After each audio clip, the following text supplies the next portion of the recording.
Most people imagine Antarctica as a frozen wetland, but nearly 190 million years ago, it was home to forests, rivers, and one of the strangest looking predators you've probably never heard of, Cryolophosaurus, a dinosaur that almost looks like it borrowed its style from Dilophosaurus.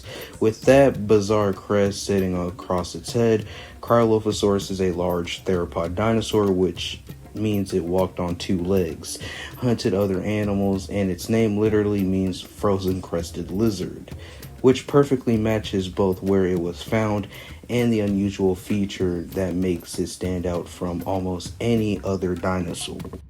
The first discovery of Cryolophosaurus happened in 1991. The paleontologist William Hammer and his team uncovered its fossils in Antarctica, and this find was incredibly important because dinosaur remains are extremely rare on that continent, making it a key piece of evidence for understanding prehistoric life in polar regions, especially since the skull was well preserved and revealed that iconic crest.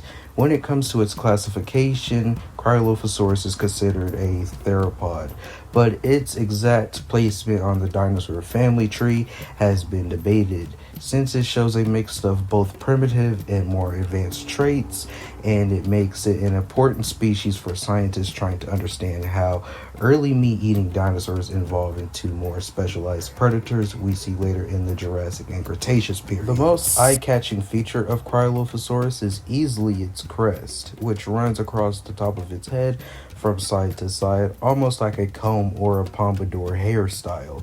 And unlike the twin crests of Dilophosaurus, this one is a single structure that likely wasn't used for fighting because how thin it was. So scientists once believed it was mainly for display, possibly to attract mates or communicate with others of its species. Even though Cryolophosaurus is often compared to Dilophosaurus because of that head ornamentation, the two weren't actually closely related, since Dilophosaurus lived earlier and had a different type of crest, which means this similarity is likely an example of convergent evolution, where different dinosaurs develop similar features independently rather than inheriting them from a common ancestor.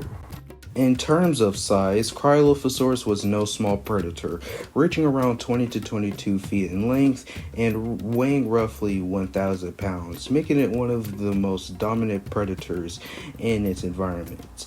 And while it wasn't as massive as later giants like Tyrannosaurus rex and Allosaurus, it was still powerful enough to take down prey and compete in its ecosystem. Back when Cryolophosaurus was alive during the early Jurassic period, Antarctica didn't look anything like it does today, since the continent had much warmer climate with lush vegetation, meaning this dinosaur lived in a forest environment rather than icy terrain, which completely changes how we picture it moving and hunting. Looking at its relationship with other dinosaurs, Cryolophosaurus sits near the base of the theropod lineage, meaning it helped connect earlier more primitive carnivores to later more advanced ones. By studying it, paleontologists can better understand how traits like skull shape, body structure, and display features developed over time. Overall, Cryolophosaurus stands out as one of the most unique predators of its time, not just because of its appearance, but because it proves that dinosaurs could thrive in environments we wouldn't normally expect. And with its combination of size, location, and that unforgettable crest, it remains one of the most fascinating dinosaurs from the early Jurassic period. And honestly, Cryolophosaurus is one of those dinosaurs that proves there's still so much we don't talk about when it comes to prehistoric life, because when its strange crest, its place in the early theropod evolution, and the fact that it lived in what is now Antarctica, it easily stands out as one of the most unique predators of its time. If you enjoyed this video and want to see more dinosaur content like this, be sure to like, comment, share, and subscribe. And if this is not really your thing, that's completely fine. You can always unsubscribe later. But if you do stick around, I've got plenty of more dinosaur videos coming your way. Let me know down in the comments what other dinosaur or what if scenarios you want me to cover next, because I do read your guys' suggestions, even if I can only get to them one at a time. and who knows, your idea might end up being in the next video. Thanks for watching, and until next time, I'll see you guys later. Have a wonderful day.